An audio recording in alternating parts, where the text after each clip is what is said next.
बिस्मिल्लाहिर्रहमानिर्रहीम, अस्सलाम वालेकुम, सलाम लाहौर। सिटी एट 10 में मैं हूँ आपकी मेज़बान सीमन हाशमी, इस दुआ के साथ कि आपका आज का दिन अच्छे तरीके से गुजरे। और नाज़न, मौसम की सूरत हाल पर नज़र डालते हैं और देखते हैं आज मौसम कैसा रहेगा। आज भी बारिश की पेशगोई की गई है और सुबह 6 बजे के करीब दर्जा हरारत 29 डिग्री सेंटीग्रेड रिकॉर्ड किया गया। 9 बजे 32 डिग्री सेंटीग्रेड, 12 बजे 35 डिग्री सेंटीग्रेड।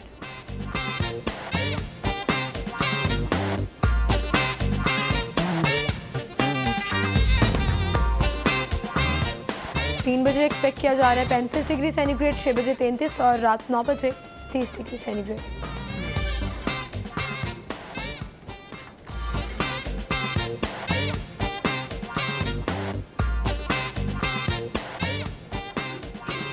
और अब टुडेज़ इवेंट्स की तरफ चलेंगे। Social media marketing expert course कराया जा रहा है जी फिरदौस मार्केट गुलबर्ग 3 लाहौर में, F8 first floor Capri centre. और इसकी डिटेल्स ये हैं कि आपको सिखाया जाएगा, एजुकेट किया जाएगा, ट्रेन किया जाएगा सोशल मीडिया पे किस तरह से एक्सपेंशन ली जाती है, किस तरह से उसको आप अपने निसाबी सरगर्मियों के लिए भी इस्तेमाल कर सकते हैं, और फिर अवेयरनेस के लिए किस तरह इसको यूज़ किया जा सकता है, अटेंशन कैसे ली जा सकती है, और फिर इसको आई कैचिंग किस तरह से बनाया जा सकता है। ये तमाम डिटेल्स, ये तमाम क्रिएटिविटी जो है वो आपको सिखाई जाएगी इस कोर्स में।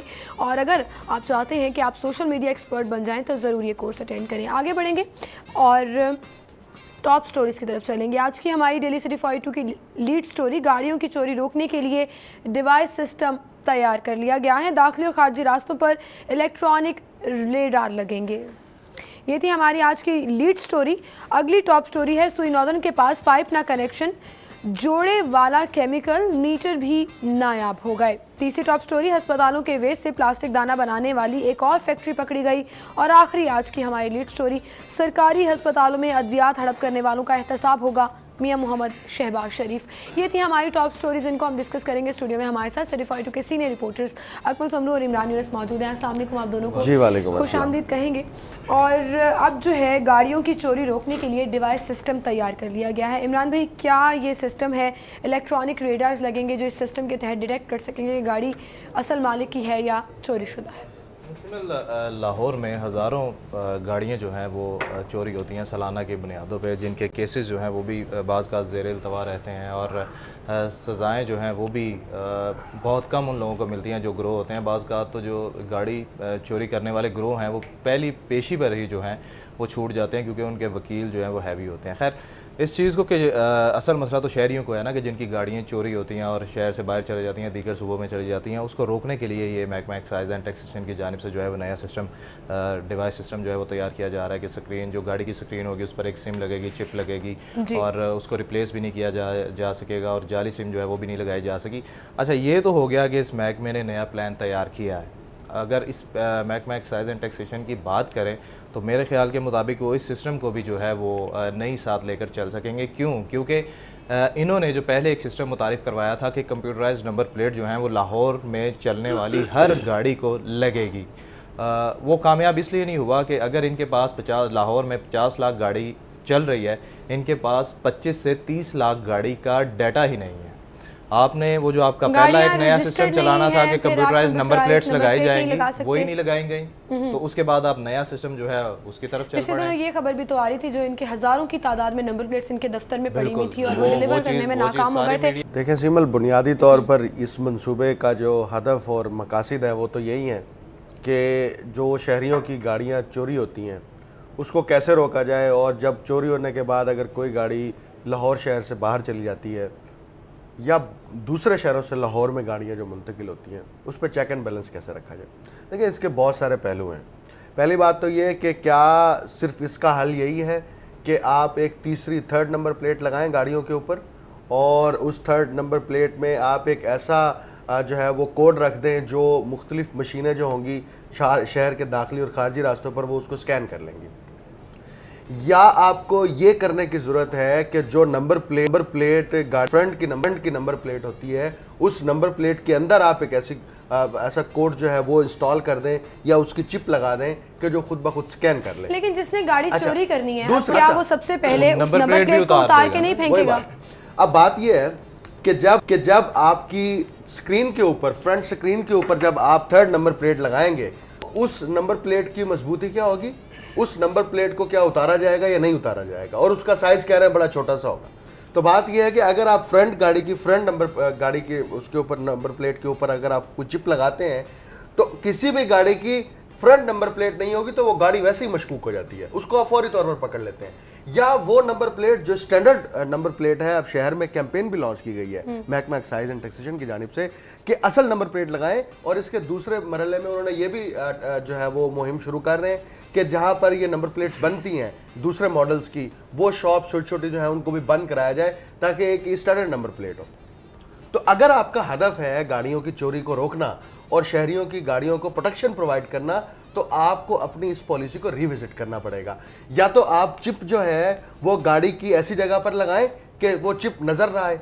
अगर वो चिप नजर आ गई, ये तो वैसे ही है, गाड़ियों के अंदर जो है वो डिवाइसेस लगी होती है और उसके बावजूद गाड़ियां चोरी हो जाती हैं, वो उसको बैटरी से डिस्कनेक्ट कर देते हैं, उसके वो उन्होंने तोड़ निकाल ली है। आप चिप भी तो तब्दील कर सकते हो किसी और मैं वही कह रहा हूं ना, या अगर आप वो सिक्योरिटी जो चोरी होती है गाड़ी की वो भी बड़ी सिस्टमैटिकली होती है, वो गाड़ी का सब कुछ बदल देते हैं। क्या उनके लिए चिप, देखिए हम इस प्रोजेक्ट की पे मनफी तनकीद नहीं कर रहे, हम सिर्फ ये कह रहे हैं कि महकमा एक्साइज एंड टैक्सेशन जो पहले देखें, पहले इन्होंने ये जो निकाला कि भाई हम जो नंबर प्लेट हैं जाली नंबर प्लेट उनके खिलाफ कार्रवाई करेंगे और जो है वो एक कंप्यूटराइज नंबर प्लेट लगाई जाएगी, लाहौर की हर गाड़ी पे कंप्यूटराइज्ड नंबर प्लेट लगी होगी। ये कई सालों से इनका प्रोजेक्ट चल रहा है, उस पे तो आप इंप्लीमेंट करवा नहीं सके। 6 महीने बाद इनका क्रैकडाउन भी शुरू होता है। महकमा एक्साइज वाले जो हैं वो नाके लगाकर खड़े हो जाते हैं कि उन गाड़ियों को पकड़ सके, अपनी कारकर्दगी नहीं देखते कि नंबर प्लेट्स डिलीवर करने वो नाके तो सिर्फ रेवेन्यू बढ़ाने के लिए होते हैं ना, गाड़ी को वहीं पकड़ते हैं, फाइन करते हैं, जुर्माना करते हैं, जो जुर्माना कर देता है उसको छोड़ देते हैं, उसकी नंबर प्लेट भी चेंज कर देते हैं, जो नहीं करता उसकी गाड़ी पकड़ के अपने ऑफिस ले जाते हैं। कि गवर्नमेंट ने या उस महकमे ने पहले जो मंसूबा एक लॉन्च किया है कि कंप्यूटराइज नंबर प्लेट लगेगी और किसी भी गाड़ी पर अगर वो नहीं होगी तो कार्रवाई होगी, उस मंसूबे पर तो मैक्सिमम कोशिश करें ना उसकी इम्प्लीमेंटेशन हो। आप देखिए उसके पैरेलल आप एक दूसरा मंसूबा शुरू कर रहे हैं, तो होगा क्या, आप उस तरफ भी आप फंस जाएंगे, इस तरफ भी आप फंसे हुए हैं पहले से ही। पहले आपका ये टारगेट और अहदाफ पूरे नहीं हो पा रहे कि लोगों की जो नंबर प्लेट जो नमूने के मुताबिक नंबर प्लेट्स नहीं है वो कैसे रिप्लेस कराई जाए, उसके लिए आपको मुहिम लॉन्च करनी पड़ी है, उसके लिए अभी आपको बहुत सारी कार्रवाइयां करनी है। उसके पैरेलल आप दूसरा प्रोजेक्ट शुरू कर रहे हैं, तो आप उस प्रोजेक्ट को कामयाब बनाएंगे तो अगला प्रोजेक्ट शुरू होगा। देखिए ना, तो बात यह है कि आपके जो फील्ड ऑफिसर्स हैं जो फील्ड में आप भेजते हैं वो क्यों नहीं कार्रवाई करते? क्या उनके ऊपर है या क्या उनको फैसिलिटेट नहीं किया जाता, क्या उनको एम्पावर नहीं किया जाता? तो ये महकमे को और इसके वजीर को इटसेल्फ सोचना होगा कि शहरियों को अगर ये विद ट्रू स्पिरिट उनको प्रोटेक्शन प्रोवाइड करना चाहते हैं, उनकी गाड़ियों को प्रोटेक्शन प्रोवाइड करना चाहते हैं। ये 2 दिन पहले की बात है, ये मुस्तफाबाद से जो गाड़ी दिन दिहाड़े चोरी हुई है, ये वो ले गए।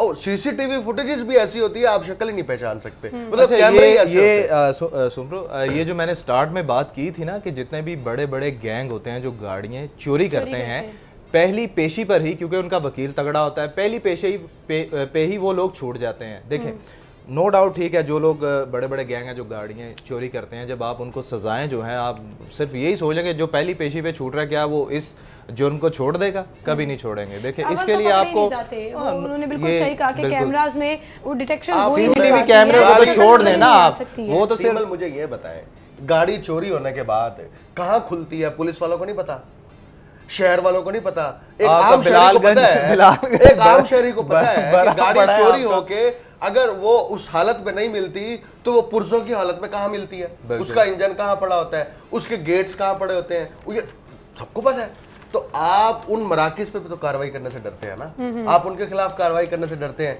इसके पीछे क्या मसलियत है? क्या इसके पीछे सिर्फ इतनी मसलियत है कि उनके ताल्लुकात है, उस ताल्लुकात की बुनियाद पर आप उनकी प्रोटेक्शन करते हैं? तो बात है कि अच्छा, अगर अब ये जो मंसूबा शुरू किया जा रहा है, मेरा एक सवाल है, इसमें लूप होल क्या है? इसमें कहाँ पर आप समझते हैं कि इन्होंने ठीक तरह से नहीं सोचा और ये मंसूबा फिजिबल नहीं हो सकता? दो दायरे। पहला दायरा ये है कि आप जो कंप्यूटराइज नंबर प्लेट की आपने पहले से एक मंसूबा शुरू किया था उसकी प्रॉपर इंप्लीमेंटेशन कराएं।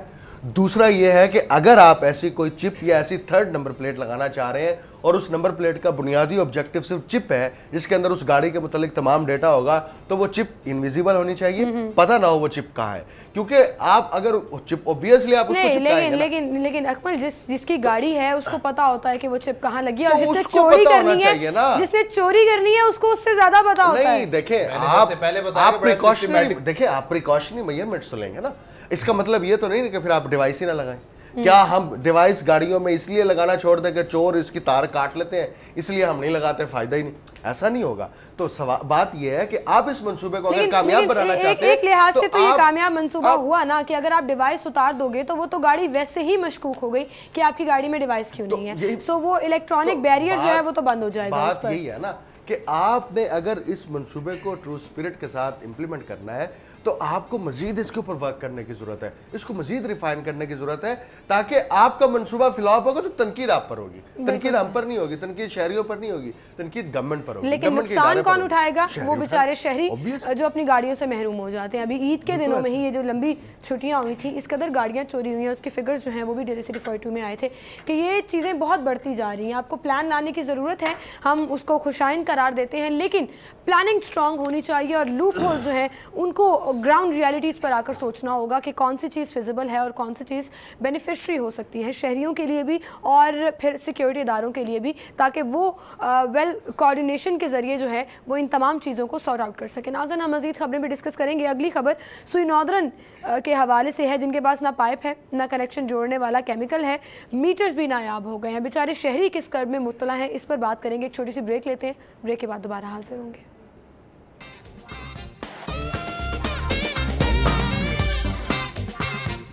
वेलकम बैक नाज़रीन, गुफ्तगू का सिलसिला हम आगे बढ़ाएंगे। जी, सुई नॉर्दर्न गैस डिपार्टमेंट ना पाइप है ना केमिकल है जोड़ने वाला, पाइप जोड़ने वाला, फिर ना मीटर्स अवेलेबल हैं। बेचारे शहरी क्या लकड़ियां जलाना शुरू कर दें या सिलेंडर्स खरीदना शुरू कर दें? सिविल दो महकमे हैं, एक SNGPL और दूसरा लेस्को। इन दो महकमों के बारे में हमने कभी नहीं सुना कि इन लोगों को जो है वो इन दो महकमों को फंडिंग जो है वो फेडरल से या प्रोविंस से ना मिली हो। ठीक है, पहली बात तो ये होगी कि इन लोगों को जो है वो बजट का मसला नहीं है। दूसरी ये चीज़ जो ये डिमांड नोटिस, दोनों महकमे डिमांड नोटिस लेते हैं ना मीटर लगाने के लिए जी। डिमांड नोटिस की मद में भी इनके पास करोड़ों रुपए जो है वो भी जमा होते हैं। ठीक है, ये तो चीज़ होगी सेपरेट। अब आप आ जाएं इस मामले पे कि इनके पास जो पाइप और ये जो जोड़ने वाला केमिकल है ये नायाब है। जो हमारी अब तक की इतलात हैं उसके मुताबिक 3 से 4 साल लगते हैं या इससे भी ज़्यादा लगते होंगे ये गैस का कनेक्शन लगाने के लिए। अभी पिछले दिनों खबर आई थी कि वो जो 250 के हिसाब से पर ईयर आप टैकल कर रहे हो और कोई हज़ारों के करीब दरख्वास्तें मौजूद। देखिए, हज़ारों के करीब आप दरख्वास्तें, लाखों सार्फिन जो हैं वो जिन्होंने अपने डिमांड नोटिस जो हैं वो सबमिट करवाए हुए हैं। अगर बात करें शायद सिप्रा की, जब ये स्टोरी थी तो कल हमने उसका जो ऑडियो बीपर था वो भी इस हवाले से सुना, जिसमें उसने वाज़े तौर पर बताया कि इनका एक फ़ास्ट ट्रैक होता है जिसकी फ़ीस भी जो है वो तकरीबन कोई 30,000 से ज़ायद है। उसमें यह है कि फ़ास्ट ट्रैक जो है उसमें 90 दिन में मीटर जो है वो लगाना होता है। सही। और जो मैं ये बताना चाहता हूँ कि जिन सार्फिन ने 2012 या 2013 में फ़ास्ट ट्रैक का डिमांड नोटिस जमा करवाया था उनके कनेक्शन जो है वो अब लगना शुरू हुए थे, लेकिन वो भी अब रुक गए हैं। मेरी ना टाइम ना सार्फिन की तकलीफ का एहसास, कुछ नहीं है। वो एहसास तो वैसे ही नहीं होता हमारे यहाँ, ख़ासतौर पर उन लोगों को जो बड़ी कुर्सियों पे बैठे हैं या इक़्तिदार का हिस्सा हैं या इक़्तिदार के मुअव्वन के तौर पर किरदार अदा कर रहे हैं। एहसास कहाँ होता है उनमें? एहसास होता तो ये लोग 3-3 सालों से जलील हो रहे होते। ये वो लोग हैं जिन्होंने पैसे दिए हैं, ये कोई मुफ्त और अल्लाह वास्ते नहीं कह रहे आप हमें कनेक्शन लगा के दें, पैसे भी वो दिए जो इनका मुतालबा है, जो इनकी डिमांड है। अब सवाल ये है कि फास्ट ट्रैक कनेक्शन की जो मुद्दत मियाद है वो 90 दिन है और 90 दिन में भी आप कनेक्शन नहीं लगा रहे, 3 साल के लोगों के दरखास्तें पेंडिंग है, तो आप फीस क्यों ले रहे हैं? ये तो बहुत बड़ा स्कैम बनता है। इनके खिलाफ तो कार्रवाई होनी चाहिए, इनको पकड़ना चाहिए और गवर्नमेंट के इदारों को चाहिए कि इनके खिलाफ नोटिस लें कि आप फिर फीस किस बात की ले रहे हैं। इनको आपने फाइन फास्ट ट्रैक फीस देकर भी 3 महीने अगर 3 महीने छोड़ दें, 6 महीने में भी लगा दें, बड़ी बात है। 6 महीने और 1 साल में लगा देते, ये तो 3-3 साल हो गए। अच्छा, फिर आप दरखास्तें वसूल कर रहे हैं। आप जब दरखास्त वसूल करते हैं, डिमांड नोटिस जमा करते हैं, तो आपको ये नहीं पता कि इतनी दरखास्तें हो गई हैं, हमारे पास इतने पाइप चाहिए। हमें उन पाइप्स के कनेक्शन लगाने के लिए हमें जो केमिकल प्रेमर है, जिसको हम लुक भी कहते हैं, वो हमें इतनी मिकदार में हमें इंपोर्ट करनी है। तो बात यह है कि आप क्यों ना ले, उनको पैसे मिल मैं रहे हैं कहता हूं ना, कि बात पैसे मिल यह है रहे कि हैं ना। ये पैसे किस बात के लेते हैं, ये क्यों फीस लेते हैं? अगर जब ये अपने कनेक्शन ही नहीं लगा सकते, अपने दिए हुए टारगेट को अपने दी हुई पॉलिसी पर इंप्लीमेंटेशन नहीं कर सकते, तो ये क्यों बैठे हैं एसी वाले? डिमांड नोटिस जमा करवाने जाए ना, तो जो आम नॉर्मल जो फीस है ना, वो 5 से 6 हजार उसकी तो बात ही नहीं हो रही। ये वो तो जलील हो गए ना। मैं आपको बताता हूँ, ये खुद कहते हैं कि जी आप फास्ट ट्रैक की तरफ चले जाए, उस विंडो पे रश भी नहीं है, ठीक है, वहां पे डिमांड नोटिस चेक करवाएं, 90 दिन में वो लग जाएगा। सिर्फ रेवेन्यू। अब देखें, जिस बंदे के घर में गैस नहीं है, खाना बनाने के लिए या वटाइवर कुछ भी करने के लिए, इस्तेमाल के लिए, उसने तो कहना ठीक है यार, मैं 90 दिन में चले, थोड़े से पैसे जायद लगेंगे ना, मैं जमा करवा देता हूँ। 31,000 जो है इन्होंने ले लिया, और उसके बाद कहते हैं जी बस ठीक है 90 दिन में लग जाएगा, और वो 90 दिन जो है वो 4 साल में बदल जाते हैं। जैसे कि ये शायद सिपरा की खबर है, आप ये देखें कि 2012 जिन लोगों ने फास्ट ट्रैक की मद में डिमांड नोटिस जमा करवाए, अब जो है वो उनके कनेक्शन लग रहे थे जो बंद हो गए। जब आप कोई 1.5 माह से बंद जमा करा देते हो या दरख्वास्त देते हो, तो आपको एक उम्मीद लग जाती है कि अब ये कनेक्शन लग जाएगा, तो वो जो इंतजार है वो उससे ज्यादा अजियत कार्रवाई, जैसे सूब्रो ने अभी, अकमल ने कहा कि इनके खिलाफ कार्रवाई बनती है, लेकिन कार्रवाई करेगा कौन? मुझे ये बताए ना। मैं इमरान साहब, बात ये है कि इनका ना आपस में सबका गठजोड़ है। ये ना ये जो बड़ी सीटों वाले हैं ना, बड़े बड़े सुल्तान, ये सुल्तान एक दूसरे को बचाते हैं, और ये एक दूसरे को जब बचाते हैं ना, तो उसमें जो रगड़ा लगता है ना, और जो पिसती है वो आवाम है, उसमें गरीब भी शामिल है, उसमें वो दरमियाने तबके के लोग भी शामिल हैं। बासर अफराद के लिए अभी भी मैं गारंटी से कहता हूँ, उनके लिए पाइप भी ये निकलवा लेंगे कहीं से, उनके लिए केमिकल भी आ जाएगा, उनके कनेक्शन भी लग रहे होंगे, क्योंकि सिफारिशें होती हैं, उनके कनेक्शन जितनी तगड़ी सिफारिश होगी।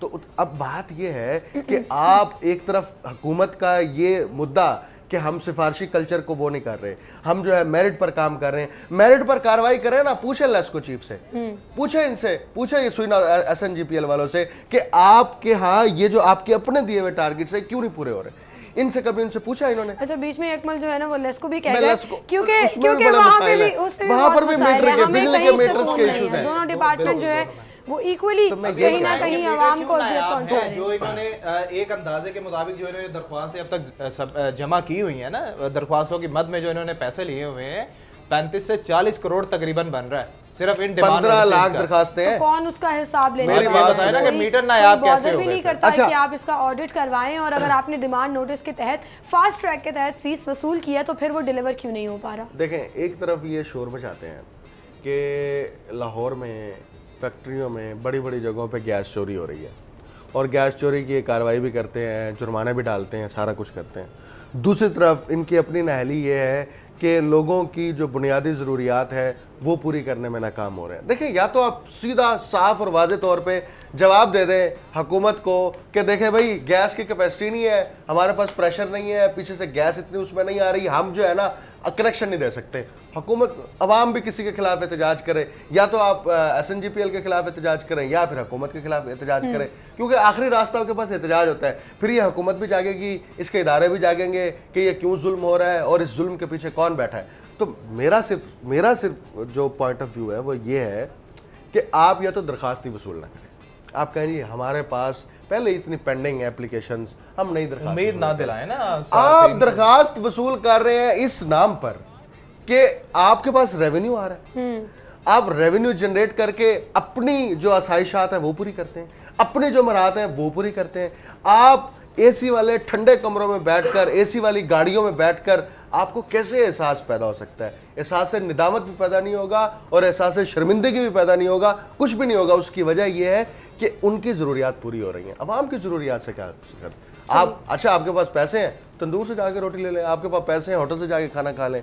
हमारी पैसा सर्वाइवल सिर्फ उसके लिए मुमकिन है, बाकी लोग जो हैं वो बेचारे इसी तरह से अजियत में रहते हैं। अगली खबर, अस्पतालों के वेस्ट से प्लास्टिक दाना बनाने वाली एक और फैक्ट्री पकड़ी गई, और पिछले दिनों भी इस तरह बहुत से छापे मारे गए मुख्तलिफ जगहों पर। अकमल संधू, आपकी ये खबर है कि हॉस्पिटल का जो वेस्ट है, हमारे पास ऐसा मैकेनिज्म ही मौजूद नहीं है अस्पतालों के पास कि वो अपने उस वेस्ट को ज़ाया कर सके। सिमल, कल मुझे जितनी तकलीफ़ हुई है ना,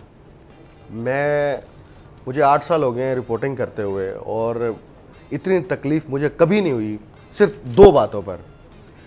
एक तरफ हुकूमत तमाम तर वसाइल वो लाहौर शहर की तरफ लगाती है और बाकी शहरों के और सूबे के बाकी जो लोग हैं वो उस पर एहतजाज करते नज़र भी आते हैं।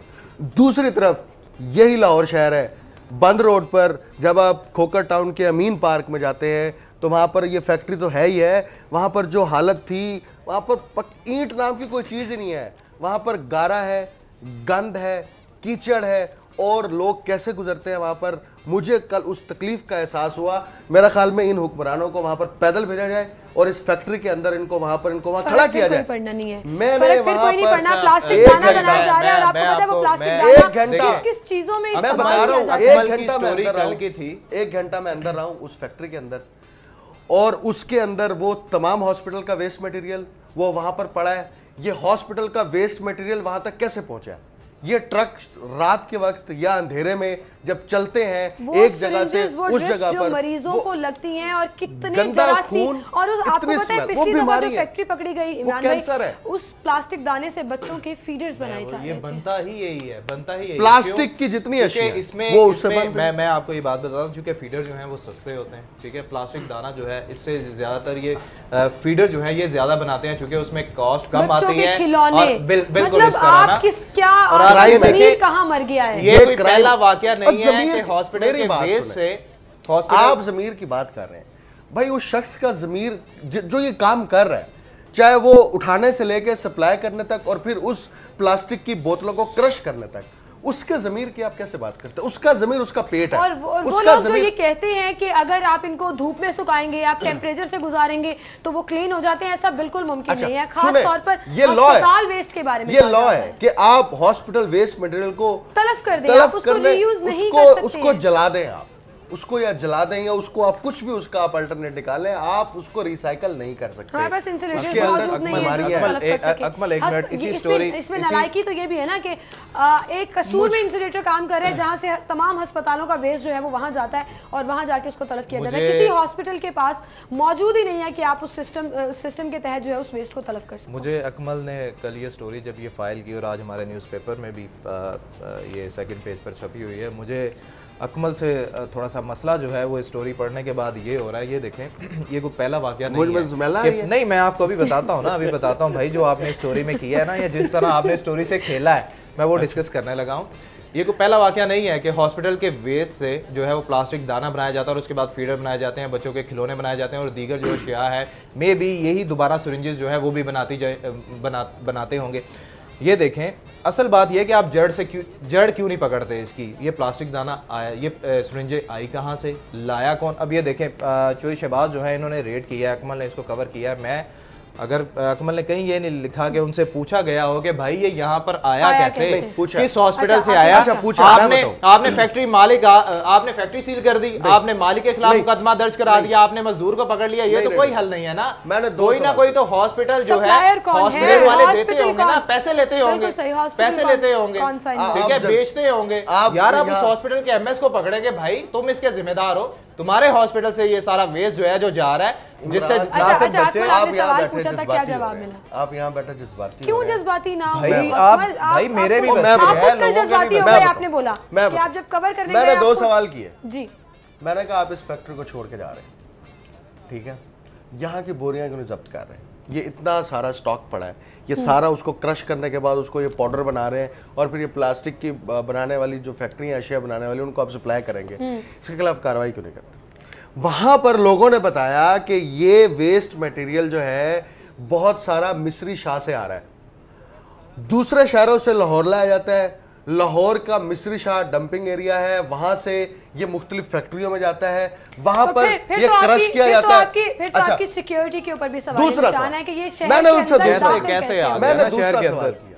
मैंने कहा मुझे आप ये बताएं, महकमा हेल्थ पूरा का पूरा और बाकी आपके एसोसिएटेड इदारे वो क्या कार्रवाई कर रहे हैं? आपने पकड़ ली, ये मुझे पता है आपने एफआईआर भी काट दी, बाद में मामला रफा दफा हो जाएगा, इस फैक्ट्री पे दोबारा किसने आना है, यहीं पर दोबारा यूनिट्स लगे होंगे, 1 हफ्ते बाद ये फैक्ट्री दोबारा बात ये है दोबारा विजिट करके देख आप उन हॉस्पिटल से उठाने वाले वेस्ट मटेरियल जो लोग हैं उन तक पहुंचे, उनके खिलाफ जब तक आप यही बात मैं बहुत सी फैक्ट्रियां अभी भी शहर में काम कर रही हैं जो मुखबरी के निजाम पर आप छापे मारते हैं और जो पकड़ी जाती है वो पकड़ी जाती है, जो नहीं पकड़ी जाती है वो काम कर रही है। ये मुखबरी थी कि हमारे पहुंचने से वहां पहले मालिक भी दौड़ गया, मजदूर भी दौड़ गए। ये तो होता है, तो इसमें आपको सिस्टम स्ट्रॉन्ग करना होगा। बहुत शुक्रिया अकमल सोमरू, इमरान यूनुस साहब हमारे साथ मौजूद थे। नाज़रीन, हम यहाँ पर एक ब्रेक लेंगे, ब्रेक के बाद दोबारा हाजिर होंगे।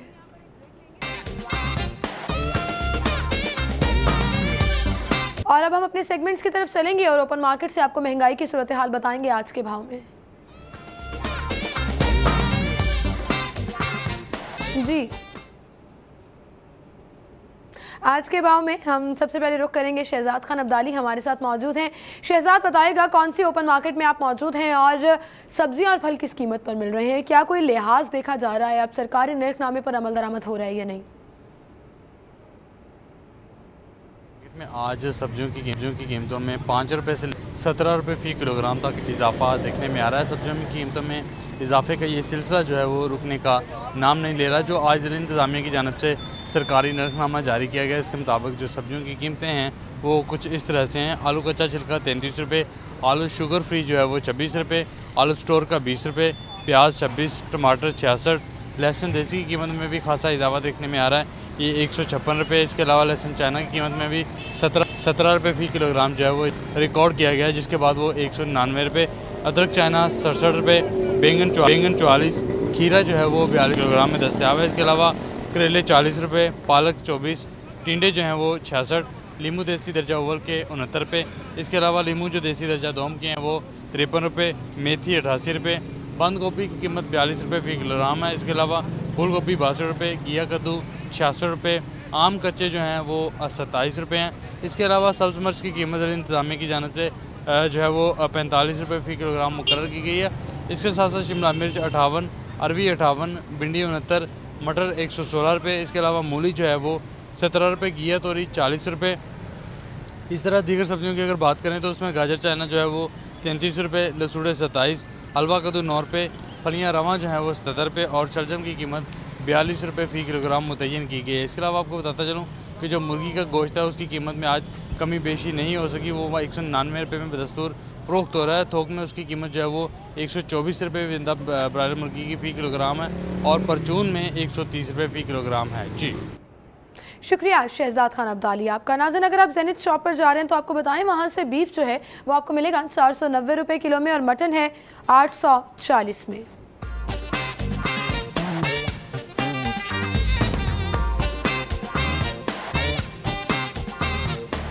बीफ कीमा आपको मिलेगा 520 में, मटन कीमा 960 में। जमीन रेट के मुताबिक जिंदा मुर्गी 132 रुपये किलो और उसका बना हुआ गोश्त 189 रुपये।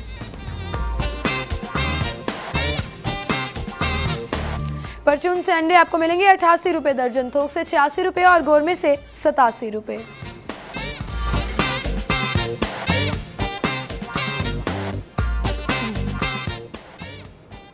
और यहाँ एक ब्रेक के बाद आप हेडलाइंस जाने और उसके बाद प्रोग्राम में दोबारा हाजिर होंगे। खुशामदीद कहेंगे आपको स्टूडियो में। और नाज़रीन, इस वक्त मेरे साथ स्टूडियो में एक मेडिकल टीचर और मेडिकल फिजिशियन जो कि वाइस चांसलर हैं और प्रोफेसर भी हैं इंटरनल मेडिसिन के शहीद जुल्फ़िकार अली भुट्टो यूनिवर्सिटी पिम्स, और ओवर द ईयर्स बहुत से मरीज़ों की खिदमत की, और ना सिर्फ मरीज़ों की खिदमत की बल्कि रिसर्च में, एडवांसमेंट में और मेडिसिन को आगे लेके जाने में इन्होंने बहुत अहम किरदार अदा किया। प्रोफेसर डॉक्टर जावेद इकराम हमारे साथ मौजूद हैं, उनसे हम बात करेंगे। अस्सलाम वालेकुम डॉक्टर साहब, क्या हाल चाल है आपके? डॉक्टर साहब, यूनिवर्सिटी कैसे चल रही है? वाइस चांसलर की जिम्मेदारी बहुत बड़ी होती है। बहुत नई यूनिवर्सिटी हैं, 2 साल पुरानी यूनिवर्सिटी हैं जी। चार्टर हमारा पूरे पाकिस्तान का है, लेकिन जो कंपलसरी चार्टर है यानी कि जो सारे हॉस्पिटल्स टीचिंग एफिलिएट होने हैं और मेडिकल कॉलेजेस वो इस्लामाबाद ICT टेरिटरी का है। तो अभी अल्हम्दुलिल्लाह हमारी स्टूडेंट बॉडी अराउंड 10,000 की है, अबाउट 9 मेडिकल कॉलेजेस और हमारा अपना मेडिकल कॉलेज FMDC जिसका मैं प्रिंसिपल भी हूँ बाई चांस, वो उसमें आता है। बिल्कुल सही। अच्छा डॉक्टर साहब, medical university it's a very new concept, मतलब अली जनरल यूनिवर्सिटीज़ के साथ एफिलिएशन होती है कॉलेजेस की, तो इससे क्या फ़र्क पड़ता है? मेरे ख़्याल में ये कॉन्सेप्ट और अभी ये कॉन्सेप्ट डेवलपिंग वर्ल्ड में ज़्यादा है। आप देखें इंग्लैंड में और डेवलप्ड वर्ल्ड में बहुत कम मेडिकल यूनिवर्सिटीज़ हैं। मेडिसिन एक पार्ट है जनरल यूनिवर्सिटी का, एक उनकी फैकल्टी है, लेकिन पाकिस्तान में, चाइना में बहुत मेडिकल यूनिवर्सिटीज़ हैं। अज़रबैजान में अभी मैं गया था, वहाँ पे काफ़ी, अभी ये नया कंसेप्ट है और मेरे ख्याल ये अच्छा कंसेप्ट है।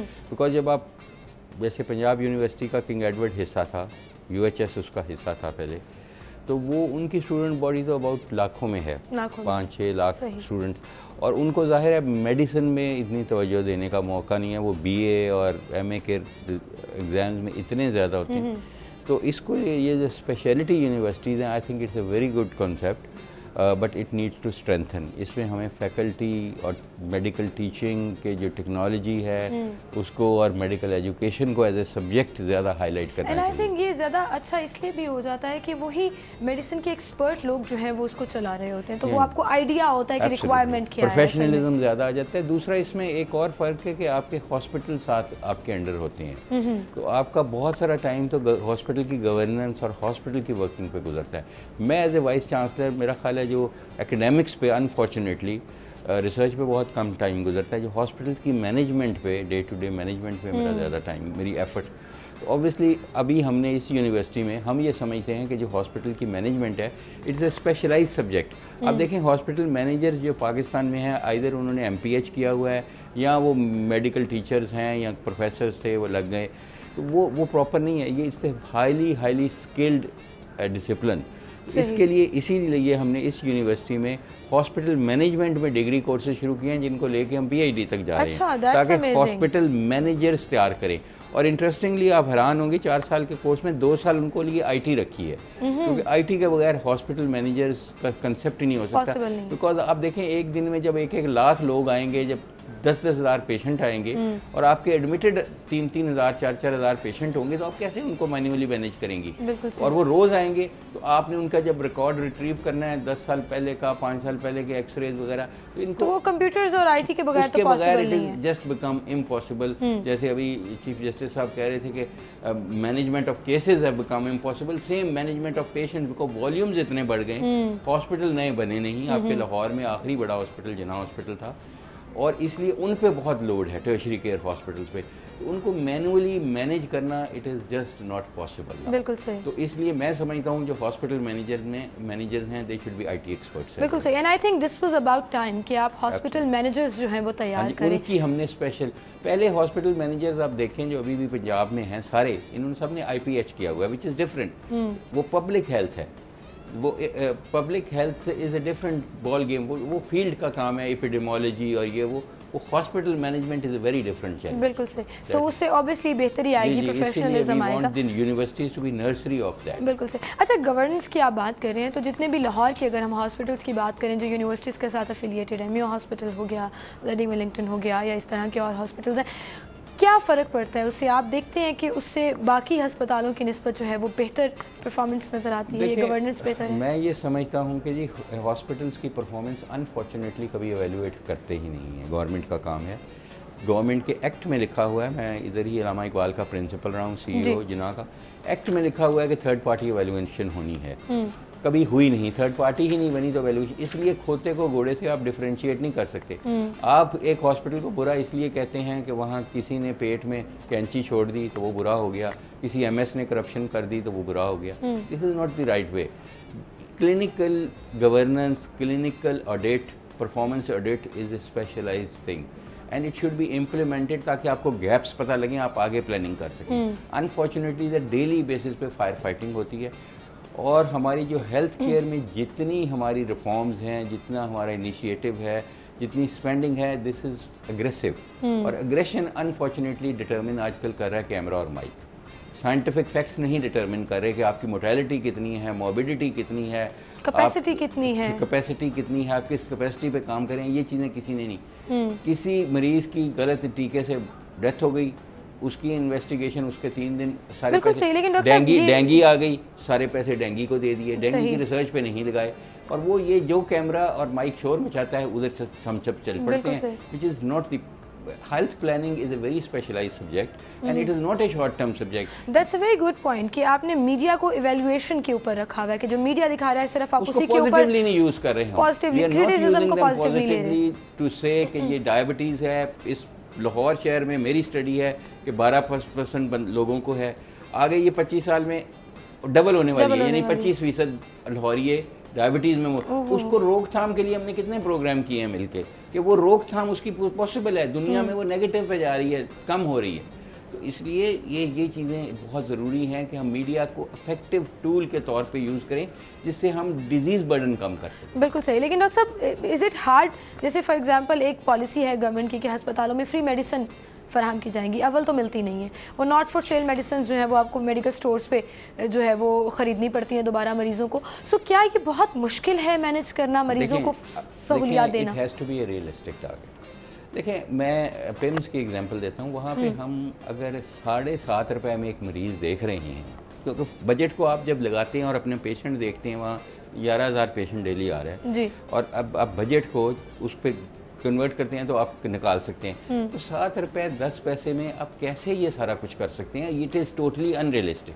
देखिए, आपको रियलिस्टिक होना चाहिए। आपको कहीं भी दुनिया में हेल्थ केयर इस तरह फ्री नहीं है, नॉट इवन US, और कहीं ना कहीं से किसी ना किसी को पे करना पड़ता है। और इसका कंसेप्ट ये है कि अमीर लोग गरीबों के लिए पे करते हैं, सेहतमंद बीमारों के लिए पे करते हैं। तो इसके निज़ाम ऐसा बनना चाहिए कि आपके जो बिल्कुल गरीब लोग हैं, जो कुछ नहीं अफोर्ड कर सकते, उनको मिले, जो अफोर्ड पार्टली कर सकते हैं उनको कुछ ना कुछ मिले, दवाई ना भी मिले। लेकिन सिस्टम ही नहीं है, आप कैसे डिफाइन कर सकें? सिस्टम हमें बनाना पड़ेगा, ये ऊपर से तो नहीं बन के आएगा ना। बिल्कुल सही। हम, और बिलीव मी, हम में ऐसे लोग हैं, दुनिया के जो 100 टॉप हॉस्पिटल हैं उसमें 13 को पाकिस्तानीज लीड कर रही हैं। हम लोगों ने बाहर भी काम किया है। प्रॉब्लम ये है कि हमें पॉलिसी प्लानिंग में तो हमें लाया नहीं जाता, हमें सिर्फ इम्प्लीमेंटेशन में लाया जाता है और वो अक्सर पॉलिसीज इम्प्लीमेंटेबल नहीं होती। इधर प्रॉब्लम ये है कि आपकी जो प्लानिंग है हेल्थ की बहुत शॉर्ट टर्म है। अब हर गवर्नमेंट ये सोचती है कि अपने टर्नओवर में वो कुछ ना कुछ क्या कर सकती है, और गवर्नमेंट का परसेप्शन ये है वो चीज़ वो करना चाहती है जो नज़र आ रही हो, बिल्डिंग सही, जो ऑलरेडी एग्जिस्टिंग बिल्डिंग्स हैं उनको ठीक करने में नहीं इंटरेस्टेड होती। वो चाहते हैं कि पट्टियाँ लगें, जो भी गवर्नमेंट है, नॉट वन, और वहाँ पे फीते कटें और ये हों और मीडिया कवरेज करे।